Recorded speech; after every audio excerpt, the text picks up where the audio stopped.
That would be Bradley Beal. Guys, he has been a man amongst boys. He dropped 35, 5, and 4 against Houston. Bradley Beal leads the NBA in scoring, yet the Wizards have the worst record in the NBA. And many have wondered about the possibility of Washington trading him. Max, so if they were to deal Beal, what do you think would be the best situation for him?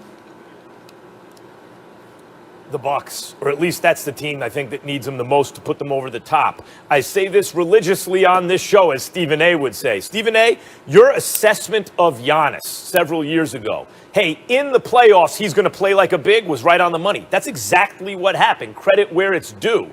But what does that mean about Giannis? It means we can't really judge him based on the way we judge the perimeter players, because the history of the NBA has always been, in the modern era, if you're a great big and you want to win a championship, you better have a great non-big who's just as good as you, more or less, who's on that level in order to win a championship.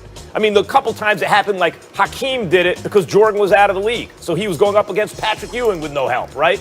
Or Shaq, who had Penny but did not have Kobe or Wade. You better have a dude who's on your level, who's not a big, who can go get his own shot, who can create all of that. Kareem had Oscar and Magic, won 6 chips, 1-0 without them. Shaq, I just said Penny wasn't even enough. Had Wade and Kobe, of course, 4 chips, none without them. A great big needs another great player, especially a perimeter player who's great. Drew Holiday is excellent. I like Drew Holiday a lot. Stephen A., that's not him. Drew Holiday, look, had AD. AD had Drew Holiday. They didn't do anything. Drew Holiday is a fantastic player. He's not what I'm talking about. And so is Middleton, and he's not what I'm talking about.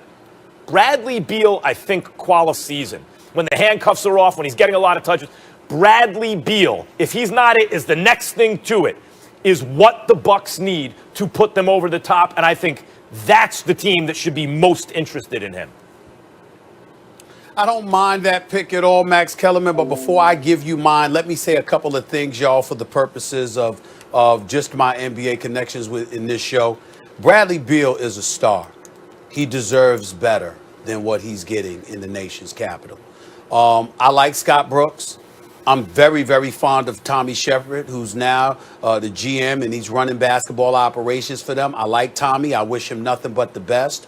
He's a good dude, and he knows basketball. He was in our business, you know, in terms of media relations and communications and all that stuff in Denver years ago. But he's a great, great guy, and I'm happy for him, and I wish him nothing but the best. But the Washington Wizards at this particular moment in time are atrocious. They are horrible, and it's primarily because of their defense. Last year, they gave up 119 points per game, if I remember correctly, and I think they were ranked like second to last. This year, they're second to last, but they're giving up 120 points. Bradley Beal was quoted over a week ago, Max, saying, "We can't stop a parked car. We can't guard a parked car." That's a good quote. That's how bad he described their defense, okay? And if you saw him, and Molly, it's one of those things, and you reading body language as adroitly as you can do it, just go back and watch the video of Bradley Beal on the bench, just shaking his head and his hands are fidgety and all of that stuff. That is the sign of someone, Max and Molly, who's about to lose it. They can't take it anymore, okay? That's Absolutely. Where he's at. Tommy Shepard, Scott Brooks, you got to get Bradley Beal up out of there. He's a tremendous asset, but you got to get him up out of there. And Russell Westbrook, I just feel sorry for him, because even though you're averaging 18 and 10, you shooting like 30-something% from the field, 30% from three-point range. Love Russell Westbrook, the offensive juggernaut that he can be, but damn, you got to go out there and get a better perimeter shot, and he just hasn't had that all of these years. With all of that being said, even though I don't disagree with you about the Bucks, Max, I tell you, if there's any way the Clippers could get themselves Bradley Beal to pair with Paul George and Kawhi Leonard, you do it, because I think that's their chance of coming out of the West. You understand? Before, when we think about Giannis, why are we thinking about what pieces he needs? Because we talk about winning the chip, right? Well, how could the Clippers possibly position themselves to win the chip? by getting somebody like Bradley Beal. With a Paul George, with a Kawhi Leonard, Lord have mercy. That could potentially be special because I'm here to tell you, I don't know what the hell's going on with the Clippers. They've been winning games, but they've been winning games with Ty Lue basically not playing Lou Williams that much. I can't believe what I'm seeing. Lemon Pepper Lou, Sweet Lou. I expect the brother to, this brother can drop buckets with the best of them. I expected to see more. Something's going on there. I never liked the Luke Kennard pickup. I know he can shoot the ball and all of that stuff, but he just doesn't, it doesn't work for me with him with the Clippers. I just don't like it. I'm not calling him out. I just don't like that pairing. You know what I'm saying? When I think about Bradley Beal with a Paul George and a Kawhi Leonard, the Clippers, we can sit up there and talk about how they'd be a threat to the Lakers all we want. They ain't beating no damn Los Angeles Lakers. It's presently constructed. They are not getting past the Los Angeles Lakers. They get Bradley Beal to pair with Kawhi and Paul George. I'm not saying it could happen, but if they were lucky enough to pull that off, we got a different story to tell.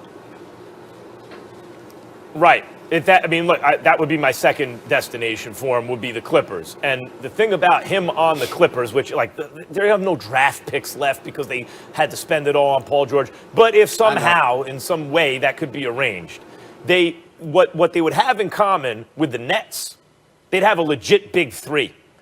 And the crazy thing about that big three, just like the Nets, they can all three get their own shots and score from anywhere. And that is, I don't know if that's ever happened before until the Nets, and then it would happen again with the Clippers. Yeah, Bradley Beal is a balance of power kind of player in the NBA if he's on the move right now. No question. Leads the league in scoring. He's still just 27. By the way, they play the Pelicans tonight, 9 Eastern. Fellas, let's keep it rolling because we have a lot to dive into today. Of course, there is a Super Bowl coming up. It is Tom Brady versus Patrick Mahomes. There's a lot to discuss there as well. Ain't nobody going anywhere. We just getting started. This first take in the house with the crew. Let's go.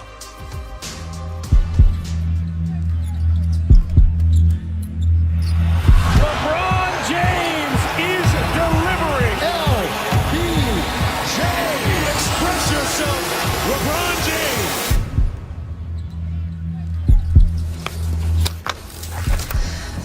Top of the morning to you. What's going on, everybody? Welcome into First Take. Thank you for hanging with us. Stephen A. Smith, Max Kellerman. I'm Molly Karam Rose. Fellas, talk a little King James, shall we? We'll dive right into it here. So LeBron scored 40. What did you say? Yep, all good. How should we feel about LeBron being an MVP favorite? I don't think we should have a problem with it. Obviously, I've been talking about Kevin Durant because Max has been talking about Joel Embiid, and Joel Embiid obviously deserves consideration, and Kevin Durant is averaging 30, after coming off an Achilles tear here. But we have to pay attention to LeBron James, and I don't mind him putting on 46 points against his old team, the Cleveland Cavaliers, basically saying, y'all must have forgot who the hell I am. Certainly he was aiming at somebody courtside sitting next to Cavs ownership that was applauding a miss, and then he put on the show in the fourth quarter. We all get that, but I would remind everybody he didn't really need to drop 46 that game to put his statement season on display. LeBron James is 36 years of age, y'all. 36 years of age. In his 18th season, he is averaging 25, 8, and 7.